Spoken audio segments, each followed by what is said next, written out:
আল্লাহ বলে আদম মনের মধ্যে কি চাই বলো। আদম নবী ডাক দিয়ে কয় আল্লাহ কি জানি মনে চায় আমিও কইতে পারবো না। আদম নবী ঘুমাইছে। আদম পয়গম্বরের বাম পাশ থেকে একটু হাড্ডি নিয়া আল্লাহ তাআলা সুন্দর রূপে হাওয়াকে বানাইয়া জান্নাতের মধ্যে রাইখা দিল। তাফসীর ইবনে কাসিরের মধ্যে লেখেন আদম নবীর বাম পাশের হাড্ডি দিয়া তারপরে হাওয়াকে বানাইয়া সুন্দর করে রাইখা দিস। বাম পাশের হাড্ডি কিন্তু বেকা। এই বেকা হাড্ডি দিয়া মহিলাকে বানাইছে। বেকা জিনিস সোজা করতে গেলে ভেঙে যায়, এই জন্য মহিলার একটু তেরা মার্কাই থাকে, এগো মাথা গরম থাকে, রাগ বেশি থাকে। এর নবীর উম্মতের দল আদম নবীর পাজরে হাড্ডি দিয়ে আল্লাহ হাওয়াকে বানায়, কত সুন্দর রূপ দিয়া বানাইয়া জান্নাতের মধ্যে রাইখা দিস। আদম নবীর ঘুম ভেঙে গেল। ঘুমের থেকে উঠে দেয় কি এত সুন্দর রূপসী, কত সুন্দর দেখতে দেখা যায়। আদম নবী আস্তে আস্তে করে হাওয়ার দিকে যায়, হাতটা বাড়ায়। আল্লাহ ডাক দিয়ে বলে আদম সাবধান, কারণ এখনো আমি তোমার জন্য হালাল করি নাই, আরো কাজ বাকি আছে। আদম নবীকে আল্লাহ কি কাজ বাকি আছে? কারে বিয়ে শাদী হইব, মোহর দেওয়া লাগবে, তারপর তোমার জন্য হালাল হইব। আদম নবীকে আল্লাহ কেমন করে মোহর দিব বলো? জান্নাতের মধ্যে কোথায় টাকা পাবো, কোথায় দিরহাম পাবো? আল্লাহ তাআলা বলে আমিও জানি জান্নাতের মধ্যে টাকাও নাই আর ওই দিরহামও নাই, তবে কেমন করে মোহর দিবা আমি বলে দেই। এমন একজন নবী আমি দুনিয়ার জমিনের মধ্যে পাঠাইব, যেই নবীকে না বানাইলে আসমান জমিন নবমণ্ডল হাওয়া গন্ধম জান্নাত জাহান্নাম আমি আল্লাহ কিছুই বানাইতাম না। ওই বন্ধুর উপর যদি 10 বার অথবা 4 বার যদি দুরূদ পড়ে নাও, তাহলে মোহর তোমার আদায় হয়ে যাবে। আমনে বিয়ে শাদী করে তোর মোহর টর দেওয়া লাগে না। বাসর ঘরে যাইয়া বউর 8টা ধরে করে, বিবি 10 লাখ টাকা মোহর বানছি, তুমি আমারে মাফ করে দাও। বিবি আর কি করবে? বাসর আইতে যাইয়া যেহেতু বউর কাছে নত হয়ে গেছেন, বউ কয় ঠিক আছে মাফ করলাম। মাপ যখন চাইছো বাসর ঘরে, নরম যখন হইছো, দুনিয়ায় যতদিন বাসমু তোমারে ডেলি 100 বার কানে দিল উড়ো মরবো সম্ভব। এই জন্য বাসর ঘরে যে নরম হয়ে গেছেন, বউ কানে ধরে উঠে আর বউয়ায়। এরে আল্লাহর বান্দা 10 লাখ টাকা মোহর না ভাই দে, বাসর ঘরে যাইয়া বউর কাছে মাপ চাই। মাপ চাইলে মোহর আদায় হবে না। মোহরের টাকা পুরা বিবির হাতের মধ্যে দিয়া তারে মালিক বানাইয়া দেওয়া লাগবে। তারপর যদি বিবি আপনার দিয়ে দেয় সেটা ভিন্ন ব্যাপার। আপনি না দিয়েই কিন্তু ক্ষমা চাইলেন, আগে দুর্বল হয়ে যান। এরে নবীর উম্মতের দল জান্নাতের মধ্যে আল্লাহ তাআলা বলেন 4 বার দুরূদ পড়বা তোমার মোহর আদায় হয়ে যাবে। জান্নাতের মধ্যে আদম এবং হাওয়া দুইজনে সুন্দরভাবে কাটায়। ইবলিসের মাথা বড় গরম, আদমের কারণে জাহান্নামের শিকল আমার গলার মধ্যে ভরলাম, আদমরেও জান্নাতের মধ্যে থাকতে দিব না।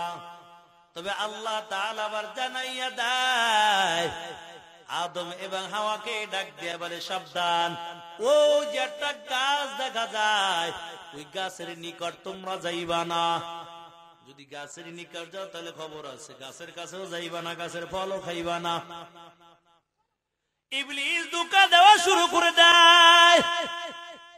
ওই জান্নাতের গেটে দাঁড়াইয়া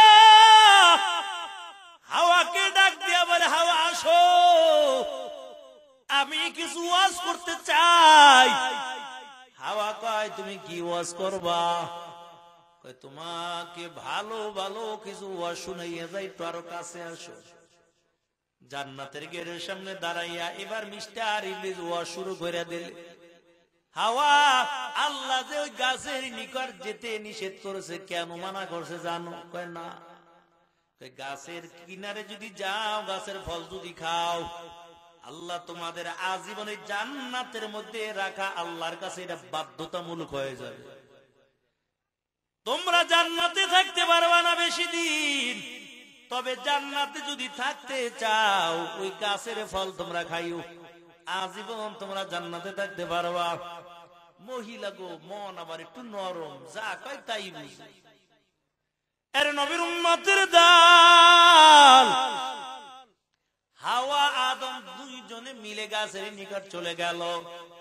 কয় গাছের নিকট গেল, গাছের ফল যখন ছিঁড়ছে, অটোমেটিক ভাবে শরীর থেকে জান্নাতি পোশাক গুলো অটোমেটিক ভাবে খুলে যায়। আদম নবী বড় চিন্তার মধ্যে পড়ে গেল,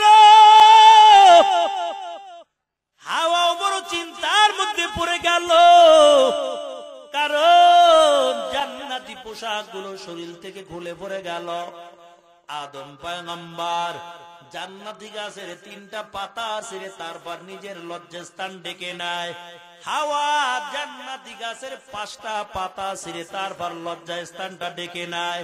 এর নবীর উম্মতের দল আল্লাহ ডাক দিয়ে বলে, রে আদম, আর জান্নাতের মধ্যে থাকতে পারবা না, আমি এখন তোমাদের দুনিয়ার জমিনের মধ্যে পাঠাইব।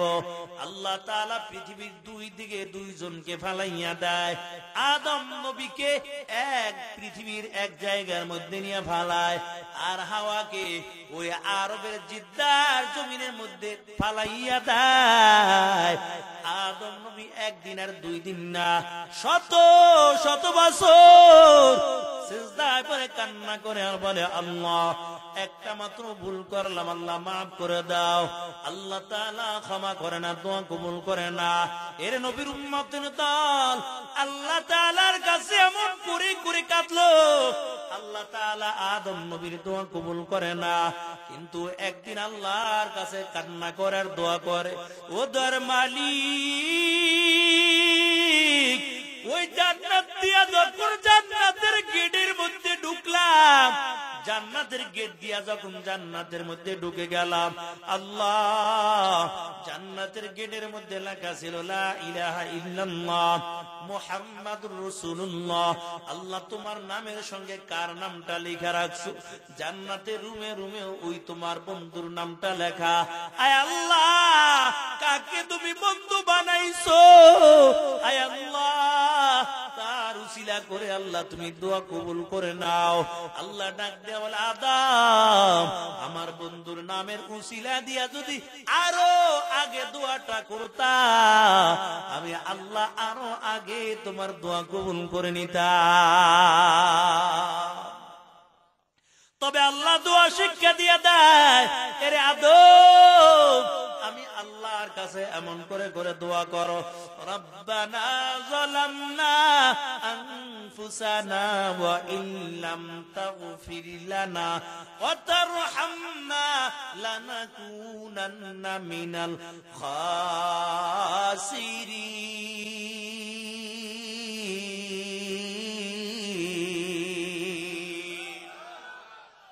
এর নবীর উম্মতের দল আল্লাহ বলে, আদম, ওই যে জাবালে রহমতে চলে যাও। জাবালে রহমতের মধ্যে আদম পয়গম্বর চলে গেল। আল্লাহ তাআলা জাবালে রহমত নিয়ে তারপর আদম নবীর দোয়া কবুল করে নেয়। এরে আল্লাহর বান্দা, ওই জাবালে রহমতে দোয়া কবুল হয়ে গেল। যখন আরাফার ময়দানে চলে আসলো, ওই জায়গায় আয়েশা হাওয়ার সঙ্গে দেখা হয়ে যায়। হাওয়ারে ডাক দিয়া কয়, কি রে, এত বছর কই আছিলা? এত বছর তো আমি তোমারে খুঁজতেছি। হাওয়া ডাক দিয়া কয়, আপনি কই আছিলেন? আপনার তো এতদিন আমি খুঁজতেছি। আরাফা মানে পরিচয় লাভ করা, পরিচয় অর্জন করা। ওই আরাফার ময়দানে হাওয়া এবং আদমের 2 জনের আবার পরিচয় হয়ে গেছে। এই জন্যই মাঠের ময়দানের নামও রাখছে আরাফার ময়দান। এর নবীর উম্মতের দল ওই জায়গার মধ্যে আবার 2 জনের পরিচয় হয়ে গেল। আল্লাহ তাআলা আদম নবীকে আল্লাহ দুনিয়ার জমিনে পাঠাইয়া দিল। হাওয়াকে আল্লাহ তাআলা দুনিয়ার জমিনের মধ্যে পাঠাইয়া দেয়। এর নবীর উম্মতের দল। আর আপনার আমার সম্মান, এই নবীর উম্মতের কত সম্মান জানো? কয় বান্দা গুনাহ করেছো, গায়ের থেকে পোশাক খুলেও যাবে না। বান্দা গুনাহ করেছো, তবে দোয়া কবুলের জন্য জামালে রহমতেও যাওয়া লাগবে না।